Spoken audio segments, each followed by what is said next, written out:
nama saya Nadia Rizkia dari NIM 230101110022. Saya dari kelas PAIA angkatan 2023. Di sini saya akan menjelaskan tentang problematika pendidikan Islam di Indonesia dan solusinya.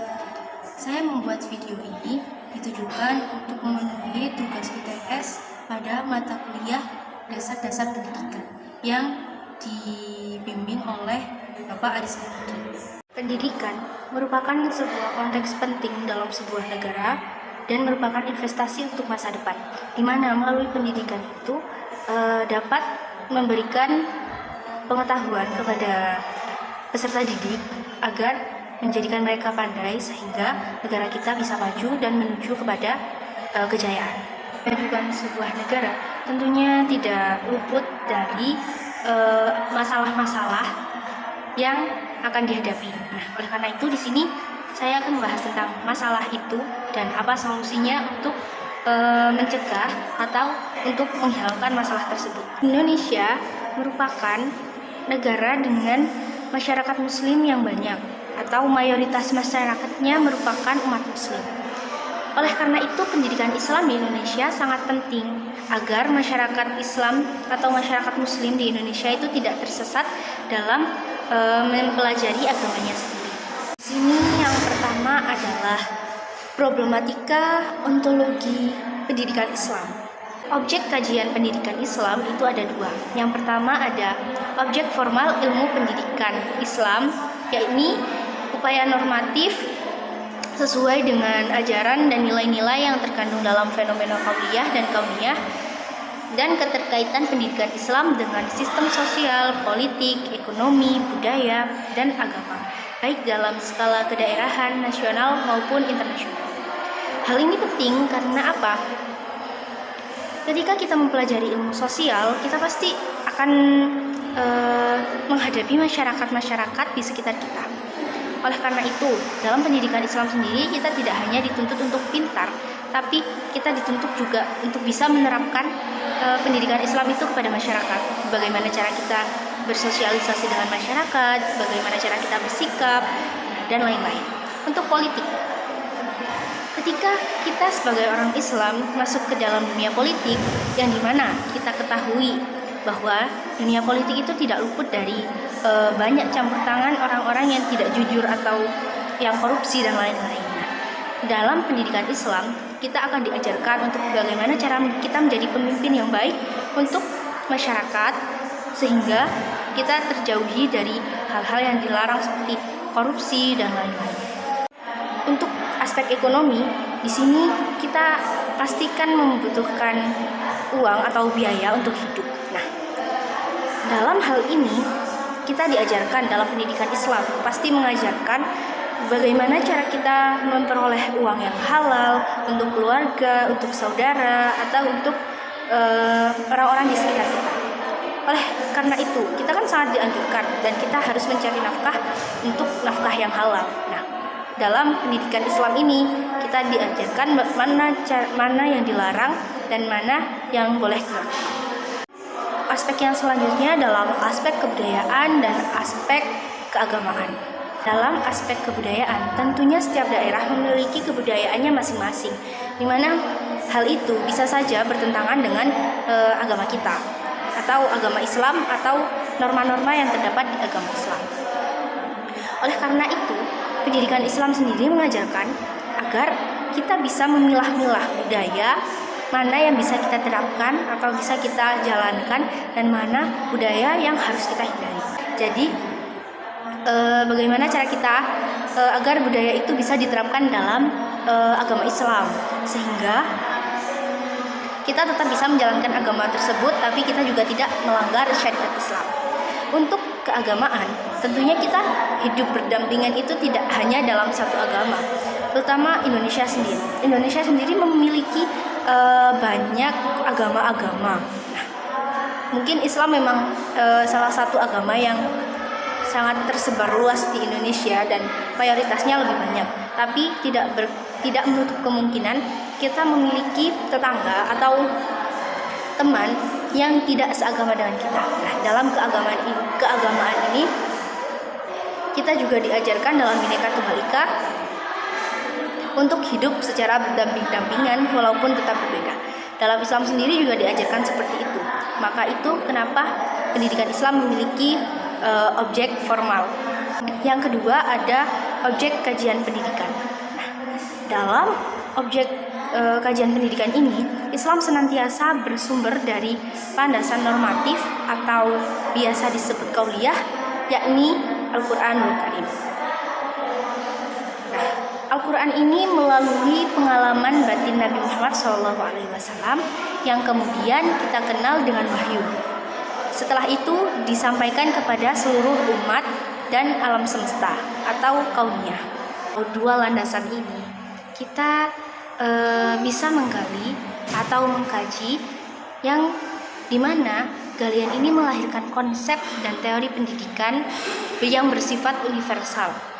Teori dan konsep yang bersifat universal ini dikaji lagi melalui kegiatan eksperimen dan penelitian ilmiah yang mana akan melahirkan teori-teori atau ilmu pendidikan Islam yang diuraikan secara operasional untuk kemudian dikembangkan menjadi metode, kurikulum, dan teknik pendidikan Islam. Nah, dalam hal ini kajian pendidikan Islam tentunya senantiasa bertolak pada problem yang ada di dalamnya. Di sini terdapat banyak kesenjangan, yakni kesenjangan antara fakta dan realita, kesenjangan antara kontroversi, dan antara teori dan empiris. Maka dari itulah wilayah atau objek kajian pendidikan Islam bermuara kepada 3 problem pokok ini, diantara lain yakni yang pertama ada foundational problems, yang kedua ada structural problems, yang ketiga ada operational problem.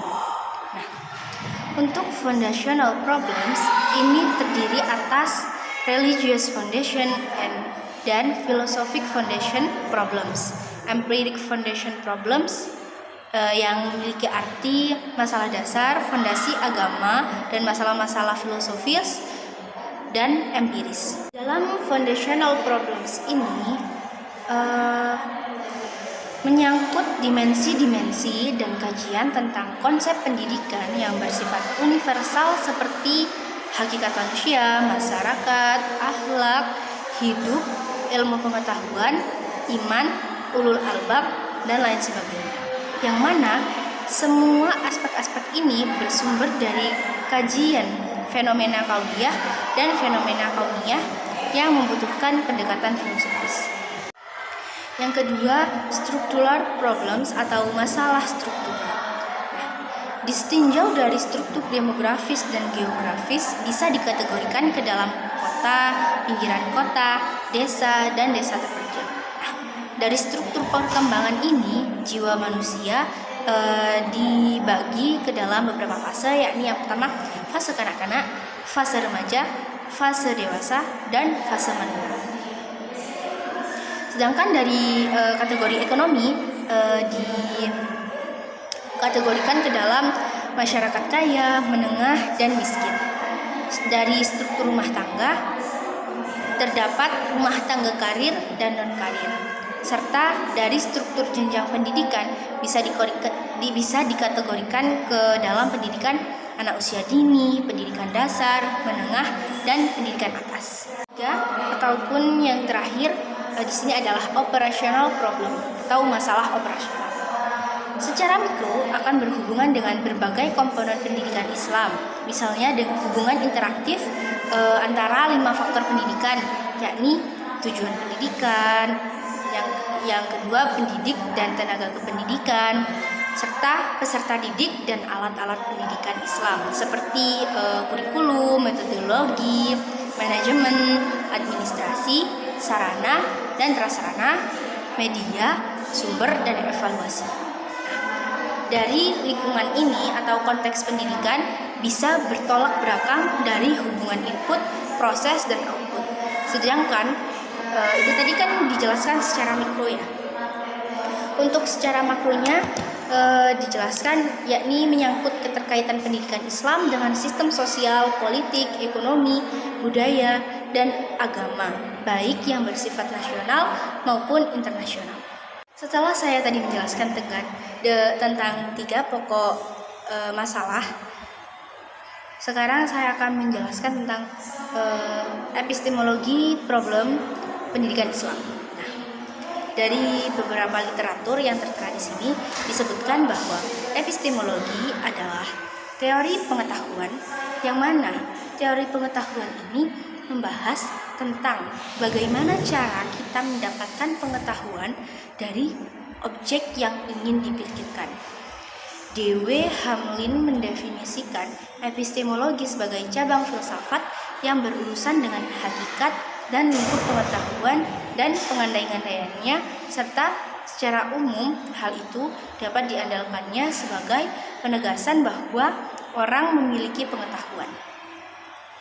Selanjutnya, pengertian dari Aziumardi Azra bahwa epistemologi sebagai ilmu yang membahas tentang keaslian, pengertian, struktur, metode, dan validitas ilmu pengetahuan. Landasan epistemologi sendiri memiliki arti yang sangat penting bagi bangunan pendidikan atau pengetahuan, sebab epistemologi merupakan tempat berpijak sehingga bangunan tersebut menjadi mapan jika memiliki landasan yang kukuh. Landasan epistemologi ilmu adalah metode ilmiah, yaitu cara yang dilakukan ilmu dalam menyusun pengetahuan yang benar. Metode ilmiah merupakan prosedur dalam mendapatkan pengetahuan. Jadi, ilmu pengetahuan merupakan pengetahuan yang didapatkan dari ilmu pengetahuan merupakan prosedur untuk mendapatkan pengetahuan. Nah, pengetahuan sendiri bisa didapatkan dari pengetahuan ilmiah. Dengan demikian, metode ilmiah merupakan penentu layak atau tidak layaknya pendidikan atau pengetahuan menjadi suatu ilmu, sehingga memiliki fungsi yang sangat penting dalam bangunan ilmu pengetahuan. Ini epistemologi lebih ditekankan kepada metode atau pendekatan yang dapat dipakai untuk membangun ilmu pengetahuan Islam. Daripada komponen-komponen yang lain, sebab metode atau pendekatan epistemologi ini bisa lebih diarahkan, yakni dengan upaya mengembangkan pendidikan Islam baik secara konseptual maupun aplikatif. Nah, epistemologi ini berfungsi sebagai pengkritik, pemberi solusi, penemu, dan pengembang, sehingga ketika kita memiliki suatu pendapat atau tentang ilmu pengetahuan ya, nah dengan cara epistemologi ini akan dievaluasi sehingga kita itu lebih mantap dengan jawaban yang telah kita temukan. Jika pendidikan Islam mengedepankan epistemologi atau pendekatan epistemologi dalam proses belajar mengajarnya, maka pendidikan Islam akan banyak menelurkan atau menghasilkan lulusan-lulusan yang berjiwa produsen, peneliti, penemu, penggali, dan pengembang ilmu pengetahuan. Karena epistemologi juga merupakan pendekatan yang berbasis proses, maka epistemologi melahirkan konsekuensi-konsekuensi logis dan problematika yang sangat kompleks. Di antaranya, yang pertama, pendidikan Islam seringkali dikesankan sebagai pendidikan yang tradisional dan konservatif. Hal ini bisa disebut wajar karena orang memandang bahwa kegiatan pendidikan Islam dihinggapi oleh lemahnya penggunaan metodologi pembelajaran yang cenderung tidak menarik perhatian dan memberdayakan. Nah, kenapa dianggap seperti itu? Karena dalam zaman yang sudah berkembang seperti sekarang, tentunya mungkin mereka menganggap bahwa pembelajaran yang diajarkan oleh pendidikan Islam itu dianggap kuno atau sudah ketinggalan zaman, sehingga mereka menganggap mereka tidak mau mempelajarinya. Mereka lebih memilih apa yang sedang tren sekarang untuk dipelajari. Yang kedua, pendidikan Islam terasa kurang concern terhadap persoalan bagaimana mengubah pengetahuan agama yang bersifat kognitif menjadi suatu makna dan nilai yang perlu diinternalisasikan dalam diri seseorang lewat berbagai cara, media, dan forum. Yang ketiga, metode pengajaran agama berjalan secara konvensional tradisional, yakni menitik beratkan pada aspek korespondensi tekstual yang lebih menekankan yang sudah ada pada kemampuan anak didik untuk menghafal teks-teks keagamaan daripada isu-isu sosial keagamaan yang dihadapi pada era modern seperti kriminalitas, kesenjangan sosial, dan lain-lain. Sehingga apabila seperti itu dianggap ketinggalan zaman, seperti yang saya sebutkan di nomor 1 tadi, sehingga pendidikan Islam itu seperti tidak mengenal dunia luar dan hanya mengenal apa yang ada di keislaman saja. 4. Pengajaran agama yang bersandar pada bentuk metodologi yang bersifat statis, indoktrinatif, atau doktriner. Ketika tadi saya menjelaskan tentang problematika epistemologi pendidikan Islam, sekarang saya akan menjelaskan tentang problematika aksiologi pendidikan Islam. Aksiologi ialah ilmu pengetahuan yang menyelidiki tentang hakikat nilai yang pada umumnya ditinjau dari sudut pandangan kefilsafatan. Ini juga biasa kita sebut atau biasa kita kenal dengan etika atau moral. Aksiologi sendiri berasal dari bahasa Yunani kuno yang terdiri dari kata aksios yang berarti nilai dan kata logos yang berarti teori. Jadi aksiologi merupakan cabang filsafat yang mempelajari tentang nilai-nilai yang diterapkan dalam kehidupan. Ini banyak persamaan pendapat di antara yang pertama ada kaum idealis yang berpandangan bahwa tingkatan nilai yang dimana nilai spiritual itu lebih tinggi daripada nilai non-spiritual atau nilai material. Ada juga kaum realis yang menempatkan nilai rasional dan empiris pada tingkatan atas sebab membantu manusia menemukan realitas objektif dan berpikir logis. Kaum pragmatis pun berbeda. Menurut mereka, suatu aktivitas dikatakan baik apabila memuaskan kebutuhan yang penting dan memiliki sifat instrumental dan sangat sensitif terhadap nilai-nilai yang menghargai masyarakat. Dari komponen-komponen yang tadi sebelumnya saya sebutkan di awal, yakni ada 5 dalam pendidikan Islam, yakni tujuan pendidikan, pendidik, tenaga pendidikan, peserta didik, dan alat-alat pendidikan, serta lingkungan atau konteks pendidikan yang ketika dikaitkan dengan dimensi aksiologis, maka menimbulkan problem-problem. Di antaranya, yang pertama adalah tujuan pendidikan Islam kurang berorientasi pada nilai-nilai kehidupan masa yang akan datang, belum mampu menyiapkan generasi yang sesuai dengan kemajuan zaman. Mungkin ketika tadi di dalam epistemologi disebutkan bahwa pendidikan Islam itu kuno, ya, di sini juga disebutkan pendidikan Islam itu kuno, tidak bisa mengikuti perkembangan zaman, sehingga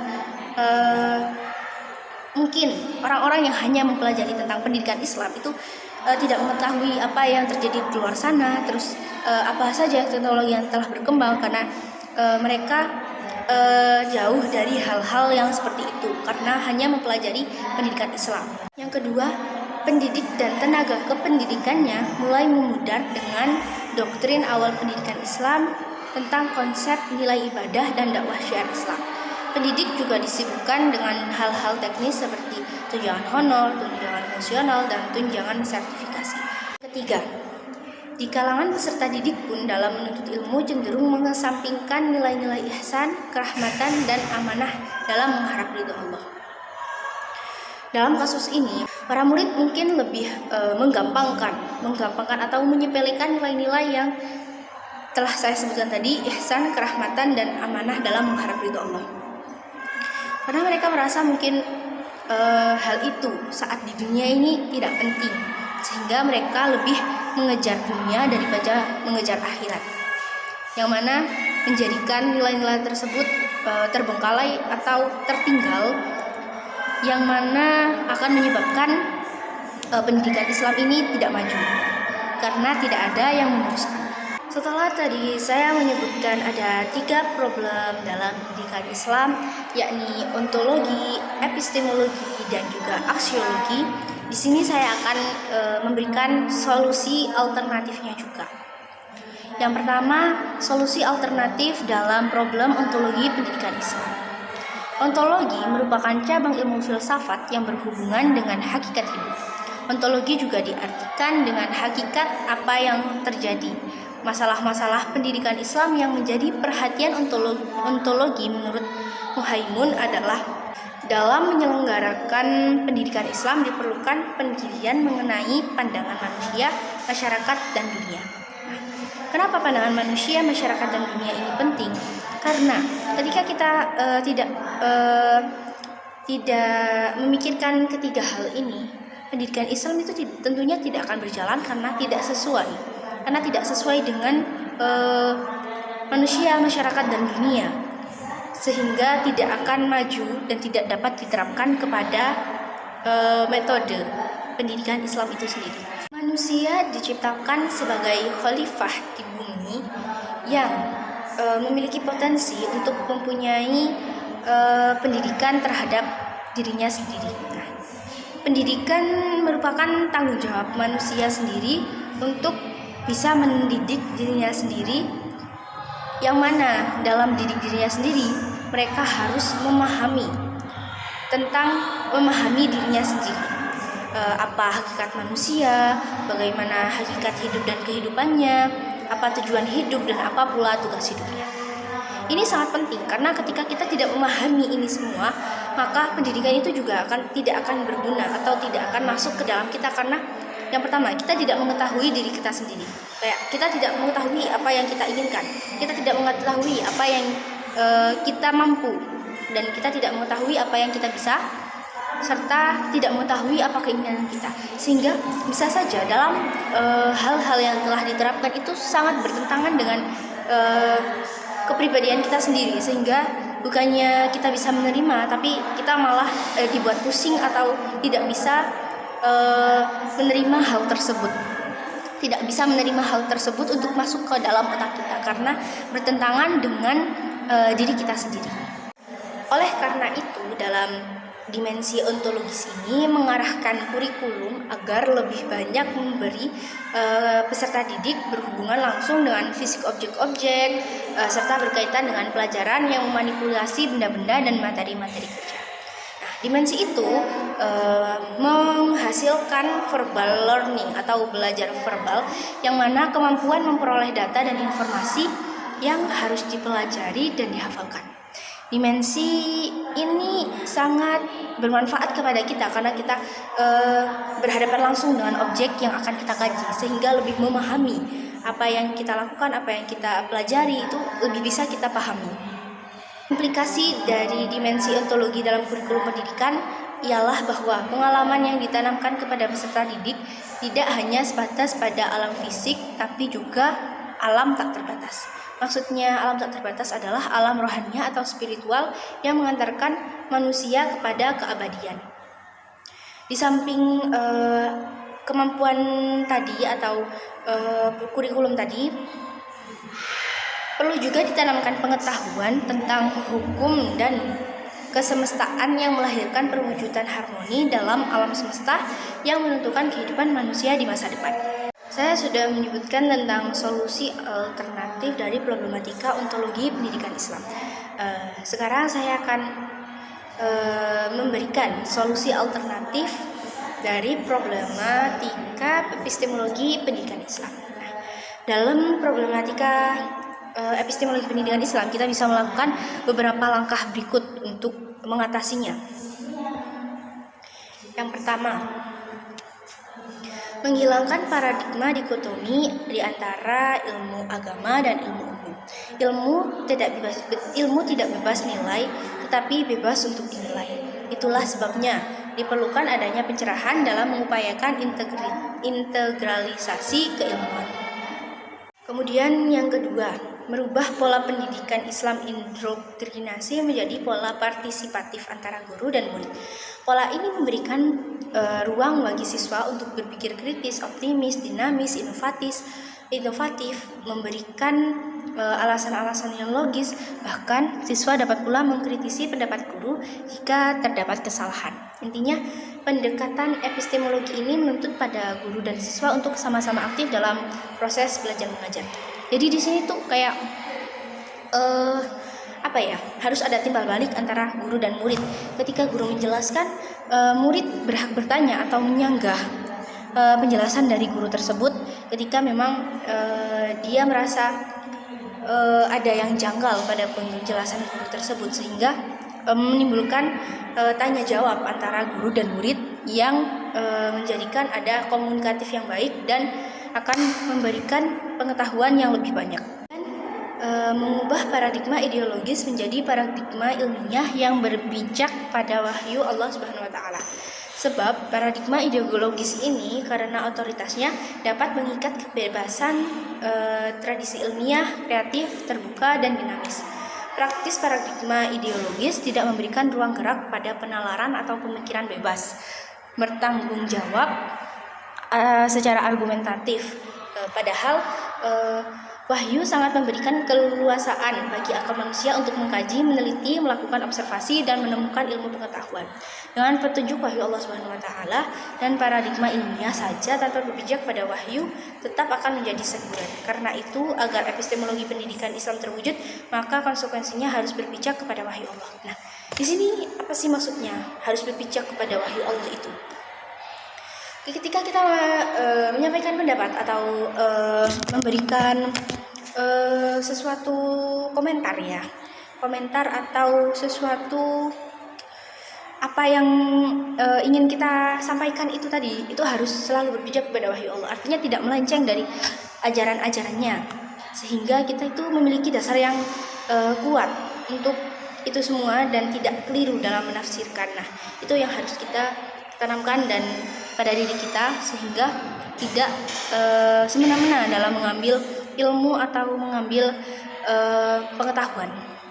Kemudian ada juga kita harus menyusun kurikulum sesuai dengan tauhid yang bersumber dari Allah Subhanahu wa taala. Karena semua yang ada di bumi atau semua yang kita pelajari ini, ilmu pengetahuan, semuanya itu bersumber dari Allah. Yang mana apabila kita tidak mengembalikan sumber itu kepada Allah, kita akan keliru dalam mengambil pengetahuan tersebut. Kurikulum yang berbasis tauhid ini harus memiliki pengetahuan yang komprehensif tentang Islam, karena kurikulum merupakan sarana untuk mencapai tujuan pendidikan. Ketika tidak terkait dengan Islam, maka apa yang kita ketahui atau apa yang kita pelajari itu tidak bersangkut paut dengan Islam sendiri. Ilmu-ilmu yang berbasis pada realitas pengalaman empiris yang harus kita pelajari atau sebaiknya ditanamkan, yakni ilmu sosiologi, ilmu psikologi, filsafat kritis. Nah, yang mana ilmu-ilmu ini sifatnya membumi atau perlu dijadikan dasar pembelajaran yang akan menyentuh persoalan-persoalan dan pengalaman-pengalaman empiris. Kemudian, epistemologi pendidikan Islam diorientasikan pada hubungan yang harmonis antara akal dan wahyu. Maksudnya, orientasi pendidikan Islam ditekankan pada pertumbuhan yang integral antara iman, ilmu, amal, dan akhlak. Semua dimensi ini bergerak saling melengkapi satu sama lainnya, sehingga perpaduan seluruh dimensi ini mampu melahirkan manusia paripurna yang memiliki keimanan yang kokoh, kedalaman spiritual, keluasan ilmu pengetahuan, dan memiliki budi pekerti mulia yang berpijak pada semua bersumber pada Allah Subhanahu wa taala. Semua milik Allah Subhanahu wa taala, difungsikan untuk menjalankan tugasnya sebagai khalifah Allah Subhanahu wa taala dan sebagai Abdullah, dan akan kembali kepada Allah atau mentauhidkan Allah Subhanahu wa taala. Dalam mencari ilmu, kita harus meyakini bahwa apa saja yang kita dapatkan, apa saja yang kita pelajari itu akhirnya akan kembali kepada Allah. Jadi kita belajar itu semata-mata hanya untuk karena Allah, mencari ridha Allah, untuk bisa beribadah kepada Allah, seperti itu. Ketika kita memiliki pengetahuan, jadi apa yang kita lakukan itu tidak sia-sia, atau kita bisa berpikir sebelum melakukan hal tersebut, yang mana hal itu juga bisa membantu kita mendekatkan diri kepada Allah Subhanahu wa taala. Kemudian pendidikan Islam harus menyediakan berbagai media penunjang untuk mencapai hasil pendidikan yang diharapkan. Nah, menurut perspektif Islam, bahwa media pendidikan Islam adalah seluruh alam semesta atau seluruh ciptaan Allah Subhanahu wa taala.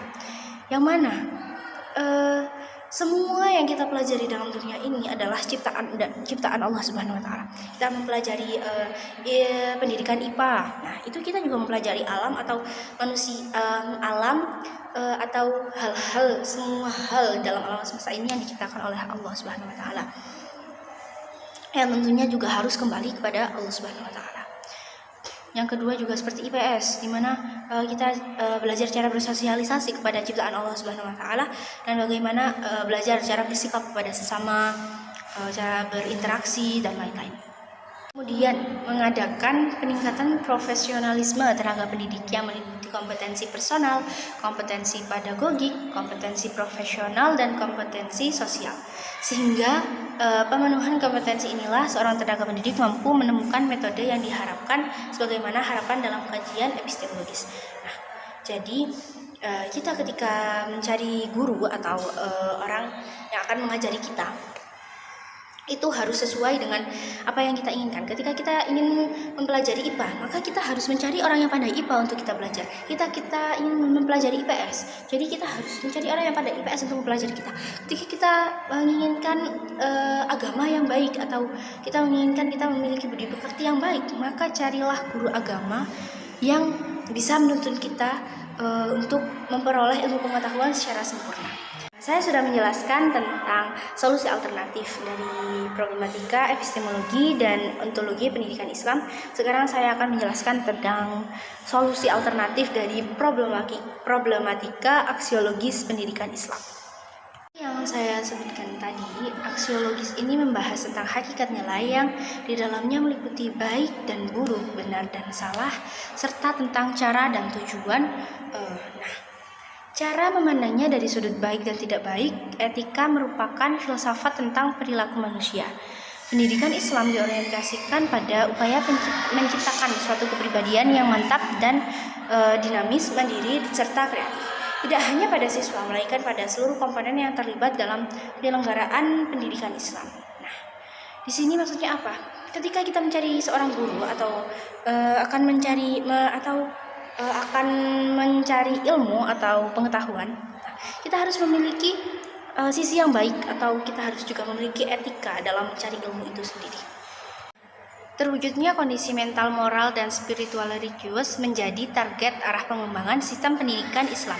Oleh sebab itu, berdasarkan pada pendekatan etika, moral pendidikan Islam harus berbentuk proses pengarahan perkembangan kehidupan dan keberagaman pada peserta didik di arah idealitas kehidupan Islami, dengan tetap memperhatikan dan memperlakukan peserta didik sesuai dengan potensi dasar yang dimiliki serta latar belakang sosial budaya masing-masing. Nah, di sini kita tidak boleh membanding-bandingkan. Pastikan setiap kemampuan anak-anak itu berbeda.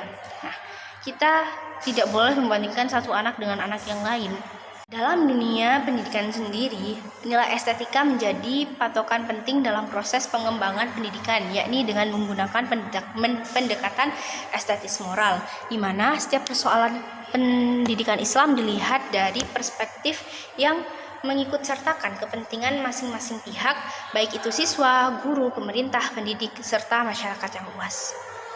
Dapat diartikan bahwa pendidikan Islam memiliki daya tarik dan kajian yang senantiasa berkesinambungan serta relevan hingga akhir zaman.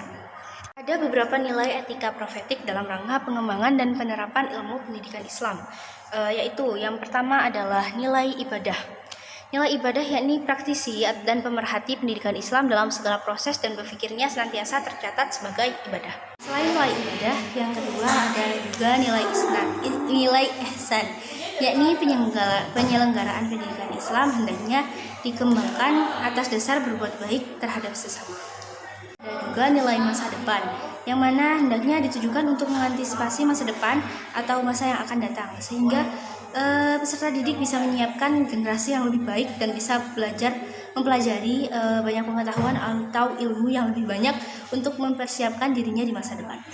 Kemudian ada juga nilai kerahmatan, yakni ilmu pendidikan Islam hendaknya ditunjukkan bagi kepentingan dan kemaslahatan seluruh umat manusia dan alam semesta. Yang terakhir yakni nilai dakwah, di mana diharapkan kepada peserta didik apabila telah memiliki pengetahuan atau ilmu yang cukup luas, hendaknya menyampaikan juga kepada orang-orang di sekitarnya yang belum memiliki banyak pengetahuan atau banyak ilmu, sehingga dalam ketika kita mendakwahkannya itu akan bermanfaat tidak hanya kepada kita, tetapi kita juga bisa memberitahu kepada orang-orang lain, sehingga akan orang yang sebelumnya tidak tahu menjadi tahu, dan orang-orang tersebut juga dapat mengembangkan dan menyebarluaskan ilmu-ilmu itu kepada teman, saudara, atau masyarakat lainnya.